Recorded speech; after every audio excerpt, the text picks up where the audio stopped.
দরকার, এটা আমাদের বোঝা দরকার। তারাবির ফজিলত কি? তারাবি কেন আল্লাহ সুবহানাহু ওয়া তাআলা আমাদের উপর সুন্নত করেছেন, নবী সাল্লাল্লাহু আলাইহি ওয়াসাল্লাম আমাদের উপর সুন্নত করেছেন? ইফতারের ফজিলত কি? অন্যকে ইফতার করানোর ফজিলত কি? সাহরির ফজিলত কি? রোজা না রাখার শাস্তি কি?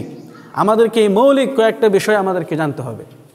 তাহলে আমি আর আপনি রোজা রাখতে আগ্রহী হব, ইফতার করতে অন্যকে করাতে আগ্রহী হব, সাহরি খেতে আমরা আগ্রহী হব। রমজান মাস উপলক্ষে আমরা অবশ্যই যে আমলগুলি করব এর মধ্যে অন্যতম হলো 5 ওয়াক্ত নামাজ। 5 ওয়াক্ত নামাজ আমরা জামাতের সহিত আদায় করার চেষ্টা করব।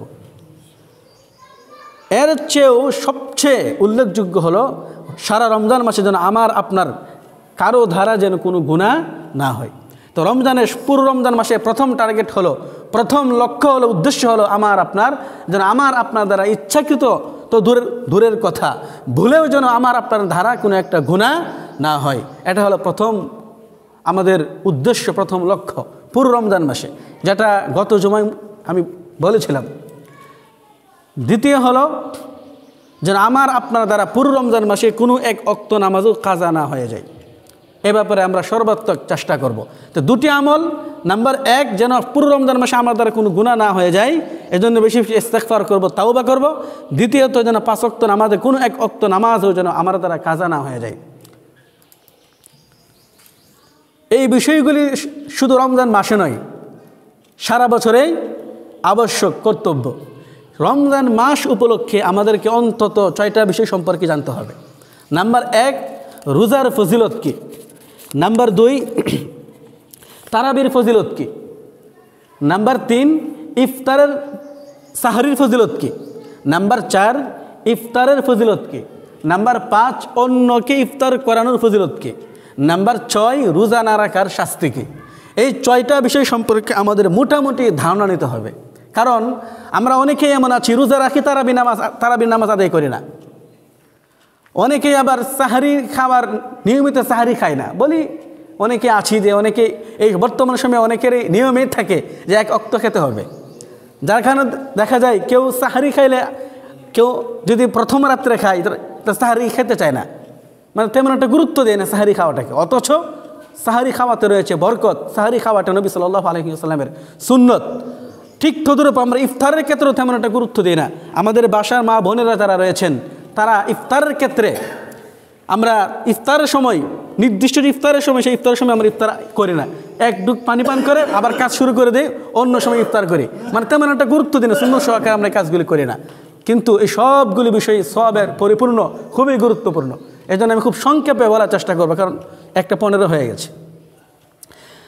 তো 1 নম্বর বিষয় আমাদেরকে জানতে হবে রোজার ফজিলত কি, রোজার গুরুত্ব কি। এই ব্যাপারে গত বছরও অনেক বিস্তারিত আলোচনা হয়েছে, এই জন্য আমি বিস্তারিত আলোচনা করব না। শুধু রোজার ফজিলত কি, মৌলিক ফজিলত কি।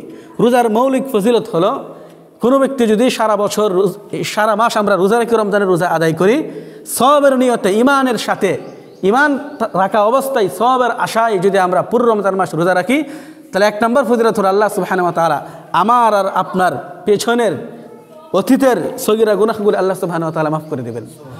বুখারীর 38 নং হাদিস, নবী সাল্লাল্লাহু আলাইহি ওয়াসাল্লাম বলেন, মান সামা রমাদানা ঈমানান ওয়া ইহতিসাবান গুফিরা লাহু মা তাকদ্দামা মিন যামবি।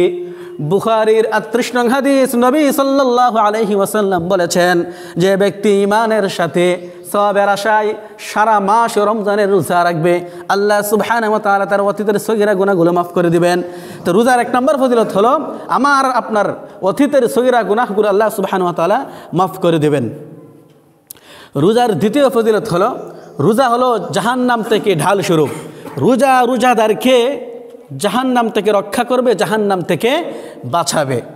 এই মর্মে দলিল হলো নাসাই শরীফের 2231 নং হাদিস, নবী সাল্লাল্লাহু আলাইহি ওয়াসাল্লাম বলেন, আস-সুন্নাতু জুন্নাতুম মিনান নার, আস-সাওমু জুন্নাতুম মিনান নারি কাজুন্নাতি আহাদিকুম মিনাল কিতাল। নাসাইর 2231 নং হাদিস, নবী সাল্লাল্লাহু আলাইহি ওয়াসাল্লাম বলেন, আস-সাওমু জুন্নাতুম মিনান নার কাজুন্নাতি আহাদিকুম মিনাল কিতাল, রোজা হলো তোমাদেরকে জাহান্নাম থেকে রক্ষার জন্য ঢাল স্বরূপ। যেভাবে তোমরা বিভিন্ন যুদ্ধের সময়, বিভিন্ন ঝগড়ার সময় তোমরা ঢাল ব্যবহার করো নিজেদেরকে প্রতিপক্ষের আঘাত থেকে রক্ষা করার জন্য, ঠিক তদরূপ রোজা হলো রোজাদারের জন্য জাহান্নাম থেকে মুক্তির ঢাল স্বরূপ। তো 2 নম্বর ফজিলত হলো রোজা হলো রোজাদারের জাহান্নাম আর রোজাদারের মধ্যে ঢাল স্বরূপ। রোজাদারকে জাহান্নাম থেকে রক্ষা করে।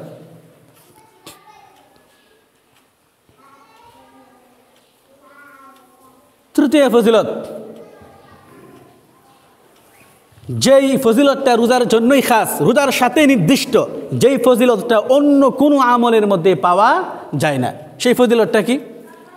আল্লাহ সুবহানাহু ওয়া তাআলা রোজা ব্যতীত যত আমল রয়েছে, নামাজ, হজ, যাকাত, দান, সদকা, যত নেক আমলের সওয়াব পুণ্য রয়েছে, সবগুলি আল্লাহ সুবহানাহু ওয়া তাআলা তার বান্দাকে দিয়ে থাকেন ফেরেশতাদের মাধ্যমে। কার মাধ্যমে? ফেরেশতাদের মাধ্যমে।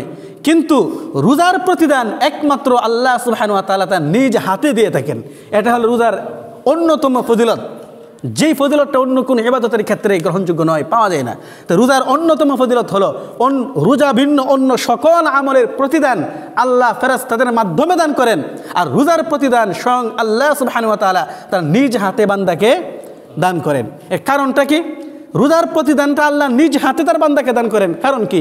কারণ হলো আল্লাহ বলেন, একমাত্র বান্দা আমাকে খুশি করার জন্যই যত ধরনের গুনাহ ছিল, তার জৈবিক চাহিদা, তার স্ত্রী যার সাথে তার যৌন মিলামেশা হালাল ছিল, বৈধ ছিল, একমাত্র আমাকে খুশি করার জন্য, আমার ভয়ে দিনের বেলায় সে তার স্ত্রী সহবাস থেকে বিরত থেকেছে, অন্যান্য পাপ থেকে বিরত থেকেছে। সে চাইলে মানুষের গোপনে তার ঘরের ভিতরে পানিতে ডুব দিয়ে পানি পান করতে পারতো, ঘরের ভিতরে খেতে পারতো, কিন্তু সে আমার ভয়ে একমাত্র আমাকে খুশি করার জন্যই রোজা রেখেছে, বিভিন্ন খারাপ কাজ থেকে সে বিরত থেকেছে। এজন্য এর প্রতিদানটাও আমি আল্লাহ স্বয়ং নিজ হাতেই তাকে দান করি। দলিল তিরমিজির 764 নং হাদিস।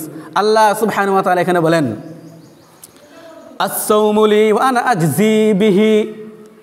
তিরমিজির 764 নং হাদিস, নবী সাল্লাল্লাহু আলাইহি ওয়াসাল্লাম বলেছেন, আস-সাওমু লি ওয়া আনা আজজি বিহি, রোজা আমার জন্যই বান্দা রেখে থাকে, এই জন্য রোজার প্রতিদানটাও একমাত্র আমি নিজ হাতে তাকে দান করি। কারণ কি?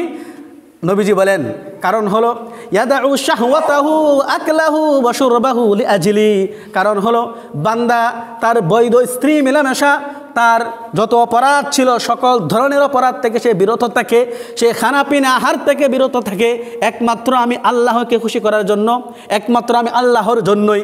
এজন্য এর প্রতিদানটাও আমি আল্লাহ তাকে নিজ হাতেই দান করি। রোজার তৃতীয় ফজিলত হলো, যেই ফজিলতটা অন্য কোনো ইবাদতের ক্ষেত্রে গ্রহণযোগ্য নয়, সেটা হলো অন্য সকল ইবাদতের প্রতিদান, ফজিলত, সওয়াব আল্লাহ ফেরেশতাদের মাধ্যমে বান্দাকে দান করেন। আর রোজার প্রতিদান একমাত্র আল্লাহ সুবহানাহু ওয়া তাআলা তার বান্দাকে তার নিজ হাতে দান করেন। তা রোজার 3টা ফজিলত বললাম মৌলিকভাবে। নাম্বার 1, রোজাদারকে আল্লাহ সুবহানাহু ওয়া তাআলা তার অতীতের সগীরা গুনাহগুলো মাফ করে দেন। দ্বিতীয়ত রোজাদারকে জাহান্নাম থেকে রক্ষার জন্য ঢাল স্বরূপ। তৃতীয়ত রোজার প্রতিদান আল্লাহ সুবহানাহু ওয়া তাআলা নিজ হাতে তার বান্দাকে দান করেন।